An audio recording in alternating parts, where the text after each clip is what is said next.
இந்த வீடியோவில் நம்ம என்ன பார்க்க போறோம்னா, தனுசு ராசிக்காரர்களுக்கு ஆகஸ்ட் 2026 எத்தகைய ஒரு பலாபலன்கள் நிறைந்த ஒரு மாதமாக இருக்க போகுதுங்கிறது நம்ம சயின்டிபிக் வேதிக் அஸ்ட்ராலஜி முறையில் எதையும் மிகைப்படுத்தாமல் உள்ளது உள்ளவாறு நம்ம பார்க்க போகிறோம்.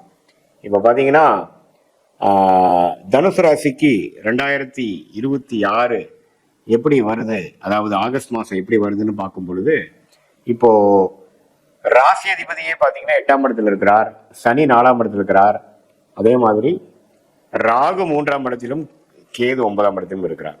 ஸோ நம்ம சயின்டிஃபிக்காக துல்லியமாக பரிகாரம் மூட நம்பிக்கைக்குள்ளெல்லாம் போகாமல் கரெக்டாக பார்க்கும் பொழுது எப்படி தெரியுதுன்னா, உங்களுடைய அந்த முக்கியமான ஒரு கிரகம் செவ்வாய் பார்த்தீங்கன்னா 7ஆம் இடத்துல ராஜயோக அதிபதியை லக்னத்தையே பார்க்குறார், அதாவது ராசியவே பார்க்குறார்.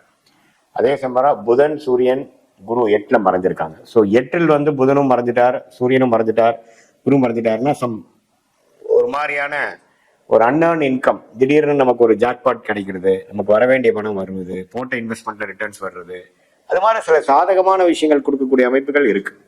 ஏன்னா குரு 8ல், சூரியன் 8ல், புதன் 8ல் அப்படிங்கிறப்போ 7, 9ங்கிற பாக்கிய ஸ்தானாதிபதியும் கேந்திர ஸ்தானாதிபதியும் சேர்வதே ஒரு பாக்கியம், ஒரு யோகம். அவர் குருவோட சேரும் பொழுது ஒண்ணுமே நல்ல ஒரு பலனை கிடைக்கும். ஸோ அதனால வெளிநாடு சம்மந்தப்பட்ட விஷயங்கள், ஷேர் மார்க்கெட், அன்ஏர்ன் இன்கம், இது மாதிரி நீங்க போட்ட இன்வெஸ்ட்மெண்ட்டு, ஒரு மனைவி மூலமா, கணவர் மூலமா, உயில் மூலமாக, அது மாதிரி இனாமா நம்ம போய் வேலை உத்தியோகம் தொழிலில் சம்பாதிக்காம ஏதோ ஒரு இன்வெஸ்ட்மெண்ட் ரிலேட்டடான சில விஷயங்கள்லாம் நீங்க காத்திருந்தீங்க, வர வேண்டிய பணம் இருந்ததுன்னா கண்டிப்பா பாசிட்டிவான ஒரு ரிசல்ட் இருக்குன்னு தெரிஞ்சுக்கணும். அதே சமயத்தில் ராஜயோகாதிபதி செவ்வாய் 7ஆம் இடத்துலேருந்து ராசியை பார்க்கறதுனால அந்த 7ஆம் இடங்கிற மனைவி ஸ்தானம், கணவர் ஸ்தானம், நண்பர்கள் ஸ்தானம், பங்குதார ஸ்தானத்துல கொஞ்சம் கேர்ஃபுல்லா இருக்கணும். நம்ம வீண் விவாதம் அதெல்லாம் பண்ணோம்னா கொஞ்சம் கருத்து வேறுபாடுகள், பிரச்சனைகள்லாம் வரக்கூடிய அமைப்புகள் இருக்கு. கொஞ்சம் பொறுமையா போய்க்கக்கூடிய அமைப்புகள் ரொம்ப நல்லது. அதே சமயத்தில் சுக்கிரன் 10ஆம் இடத்துல இருக்கும் பொழுது வேலை தொழில் விஷயத்துக்கு நல்லது. ஆனா சனி செவ்வாய் பார்க்கும்போது இருக்கிறதுனால கண்டிப்பா தொழிலில் சில பிரச்சனைகள் வரக்கூடிய அமைப்புகள் வரலாம். ஏன்னா சுக்கிரனே தனுசு ராசிக்கு ஒரு சுமாரான கிரகம். ஒரு செவ்வாய் சனி பார்வை பெற்று 10ல் வரும்பொழுது அந்த 6ஆம் வீட்டு அந்த வேலை, 8ஆம் வீட்டு வேலை உங்களுக்கு 10ஆம் இடங்கிற தொழில் ஸ்தானத்துல வரக்கூடிய அமைப்புகள் இருக்கு. அதனால தொழில் விஷயங்கள் கொஞ்சம் கேர்ஃபுல்லா இருங்க.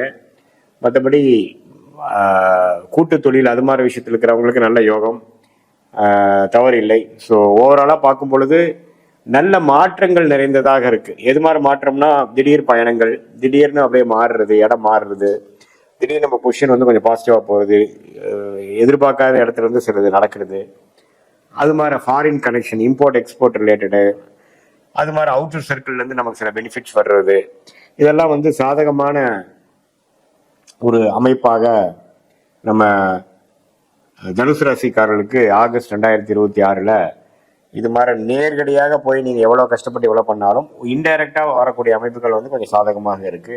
தொழில் அமைப்புல கொஞ்சம் கேர்ஃபுல்லா இருக்குங்க. ஹெல்த் ரொம்ப கேர்ஃபுல்லா இருக்கு. ஏன்னா 6ஆம் வீட்டு அதிபதியே சனி செவ்வாய் பாதிப்புல இருக்கிறதுனால உடல் உபாதைகளுக்கு கொஞ்சம் கேர்ஃபுல்லா ட்ரீட்மெண்ட் எடுங்க.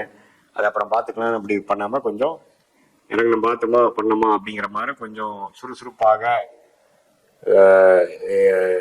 அப்புறம் நம்ம எந்தையிலுமே பெரிய கவனத்தை போடாமல், அஜாக்கிரதையாக இல்லாமல் கொஞ்சம் கவனமாக இருக்கணும்னு நினைக்கிறேன். ஏன்னா 6ஆம் இடம் என்று சொல்லப்படுகிற அந்த சுக்கிரனோட வீடு பாதிக்கப்பட்டிருக்கு. ஸோ அதனால சனியின் பார்வையும் அவர் பெறுகிறார். அப்படிங்கிறதுனால மெயினான தனுசு ராசிக்காரங்கள் உடல் உபாதைகள் கொஞ்சம் பார்த்துக்குங்க, கேர்ஃபுல்லாக இருங்க, டோன்ட் டேக் இட் ஈஸி. மற்றபடி பார்த்தீங்கன்னா நான் சொன்ன மாதிரி திடீர் லாபங்கள் அது மாதிரி விஷயங்கள்லாம் இருக்கு, மனைவி மூலமாக இருக்கு, வெளிநாடு போகக்கூடிய அமைப்புகள் இருக்கு. அது மாதிரி விஷயங்கள்லாம் கொஞ்சம் நீங்க பண்ணியிருந்தீங்கன்னா அது கொஞ்சம் ஃபோக்கஸ் பண்ணுங்க, நல்ல பெனிஃபிட்ஸ் வரும். அதே சமயத்துல திருமண விஷயத்தை எதிர்பார்க்குறவங்களுக்கு திருமணம் ஆகக்கூடிய அமைப்புகள் இருக்கு. திருமணம் ஆனதுக்கு அப்புறம் வெளியூர் போகக்கூடிய அமைப்புகள் இருக்கு. குழந்தை பேர் எதிர்பார்க்குறவங்க குழந்தை பேர் வரக்கூடிய அமைப்புகள் இருக்கு. இது மாதிரி சில பாசிட்டிவான அமைப்புகள் நிறைந்த ஒரு மாதமாக ஆகஸ்ட் 2026 தனுசு ராசிக்காரர்களுக்கு அந்த குருவோட சேரக்கூடிய புதன், சூரியன், அதே மாதிரி ராஜயோகாதிபதி செவ்வாய் ராசியை பார்க்கறது, இது எல்லாமே ஒரு அற்புதமான ஒரு காலகட்டங்கள். அதை நீங்க கண்டிப்பா யூஸ் பண்ணிக்கணும். இது ஒரு பொதுவான பலனே தவிர உங்களுடைய பிறந்த தேதி, பிறந்த நேரம், பிறந்த உரை போட்டு உங்களுடைய திருக்கணித பஞ்சாங்கத்தில் நம்ம ஜாதகத்தை போட்டு அனுப்பிச்சு ஒரு கன்சல்டேஷன்ல நம்ம அப்பாயின்மெண்ட்ல பார்த்தோம்னா நம்மளுடைய எதிர்காலம் எப்படி இருக்குது, இறந்த காலம் எப்படி இருந்தது, இப்போ போயிட்டு இருக்கிற காலம் எப்படி இருக்குது, ஒர்ஸ்ட் இஸ் ஆல்ரெடி ஓவரா, பெஸ்ட் இஸ் எட்டு கம்மா, அல்லது ஒன்றுமே ஒர்ஸ்ட் கொஞ்சம் வெயிட் பண்ண வேண்டியிருக்கா, எது மாதிரி டைரக்ஷன் நம்ம வாழ்க்கையை திரும்புது அப்படிங்கிறத சயின்டிபிக் வேதிக் அஸ்ட்ராலஜி முறையில் துல்லியமான முறையில் எதையும் மிகைப்படுத்தாமல் பார்த்து அடுத்து வரக்கூடிய ஷார்ட் டேர்ம், அடுத்து வரக்கூடிய லாங் டேர்ம்லாம் எப்படி இருக்கு, நம்ம எந்த மாதிரி டைரக்ஷன்ல நம்ம போகலாம், நம்ம லக்னம் எப்படி இருக்கு, லக்னாதிபதி உச்சமா இருக்காரா, எப்படி இருக்கு, நமக்கு யோகமான கிரகங்கள்ல யாரு, ராசிக்கும் லக்னத்துக்கும் உள்ள வித்தியாசங்கள் என்ன, ஸ்தான பலம், திக்பலம், திருப்பலங்கிற நம்மளோட ஒரு கிரகத்தோட பலத்தை எடுத்து நம்மளோட யோகமான பிளானட் என்னன்னு கண்டுபிடிச்சு அந்த தசாபுக்திகளுக்கு ஏற்ற மாதிரி சில பலன்களை பார்க்கும் பொழுது அடுத்து வரக்கூடிய லாங் டேர்ம், ஷார்ட் டேர்ம், அப்புறம் நீங்க எடுக்கக்கூடிய டிசிஷன்லாம் வந்து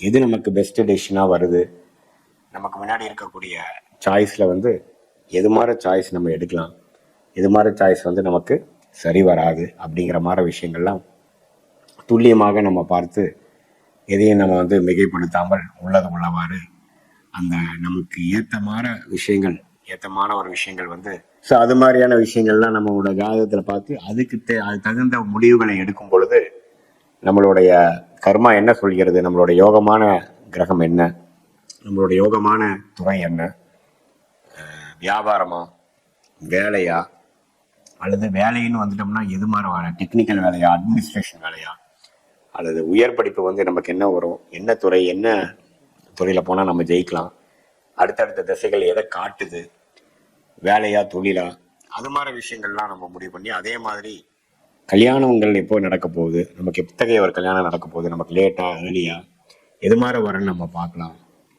குழந்தை பேர் எப்படி இருக்கு, நம்மளுடைய அடுத்த வரக்கூடிய வம்சாவளிகள் எப்படி நம்ம பண்ண போறோம், பிளான் பண்ண போறோம், எப்போ நம்ம ரிட்டையர் ஆக போறோம், எப்போ நமக்கு கடன் அடைய போகுது, எப்போ நம்ம வம்புகளுக்கு பிரச்சனையிலேருந்து வரப்போறோம், எப்போ நம்ம செட்டில் ஆக போறோம், எப்போ நம்ம வெளிநாட்டில் இருந்தோம்னா வெளிநாட்டிலேருந்து எப்போ நம்ம உள்நாட்டுக்கு வர போறோம், அது மாதிரி அமைப்புகள் இருக்கா, அல்லது வெளிநாட்டிலேயே நம்ம வாழ போறோமா, எது மாதிரி ஒரு அமைப்பு நம்ம ஜாதகத்துல இருக்கு அப்படிங்கிறதெல்லாம் சயின்டிபிக் வேதிக் அஸ்ட்ராலஜி முறையில எந்த விதத்தையும் மிகைப்படுத்தாமல் உள்ளது உள்ளவாறு நம்ம பார்க்கும் பொழுது கண்டிப்பா வந்து அடுத்து வரக்கூடிய காலகட்டங்கள் அதுக்கு தகுந்த மாதிரி ஒரு முடிவுகளை எடுத்து அதுக்கு தகுந்த மாதிரி வாழ்க்கை சம்பவங்களை நீங்களே அமைச்சுக்கலாம். அதாவது எது மாதிரி விஷயங்கள் எப்போ நடக்குங்கிறது தெரிஞ்சு அதுக்கு தகுந்த மாதிரி நீங்க டைம் லைன்ஸ்க்காக வெயிட் பண்றது. சில நேரத்தில் பார்த்தீங்கன்னா எவ்வளோ தூரம் நம்ம முயற்சி பண்ணாலும் ஒன்றும் நடக்காது சரியா.